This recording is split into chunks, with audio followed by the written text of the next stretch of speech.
Hello hi friends, எல்லாத்துக்கும் good morning. இன்றைக்கி எங்களோட பிரேக்ஃபாஸ்ட்டுன்னு லன்ச் என்னென்னு பார்த்துடலாமா? பிரேக்ஃபாஸ்ட்டு பார்த்திங்கன்னா பாப்பாவுக்கு வந்து தோசை ஊற்றி சாப்பிட்டுட்டா. நான் வாக்கிங் போய்ட்டு வர்றதுக்குள்ளே நைட்டு வச்ச கார சட்னி கொஞ்சம் இருந்தது, அது ஊற்றி சாப்பிட்ருக்குறான். லன்ச் என்னென்னு பார்த்தீங்கன்னா ஒயிட் ரைஸு, அப்புறம் பார்த்திங்கன்னா தக்காளி குழம்பு. இன்றைக்கி வெஜிடபிள்ஸ் ஒன்றும் இல்லை, அதனால் தக்காளி குழம்பு வச்சுட்டேன். இது பார்த்திங்கன்னா சுட சுட வந்து களி. இப்போ தான் கிண்டி இறக்கி வச்சுருக்கிறேன். நல்லா சூடாக பாருங்கள், எவ்வளோ புகை வருதுன்னு பாருங்கள். நல்லா சூடாக இருக்குது களி. அப்புறம் பார்த்திங்கன்னா தக்காளி சாதத்துக்கு மீன் மேக்கர் ரோஸ்ட் பண்ணி வச்சுருக்கிறேன். இதில் வச்சிங்கன்னா நேற்று வச்ச சாம்பார் கொஞ்சம் இருக்குது. இது பார்த்திங்கன்னா பழைய சாதம்.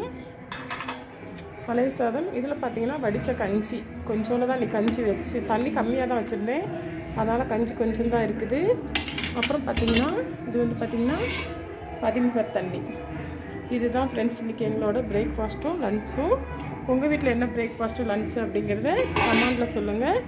இந்த வீடியோ பிடிச்சிருந்தது அப்படின்னா மறக்காமல் லைக் பண்ணுங்கள், ஷேர் பண்ணுங்கள், சப்ஸ்கிரைப் பண்ணுங்கள். Okay friends, okay, by.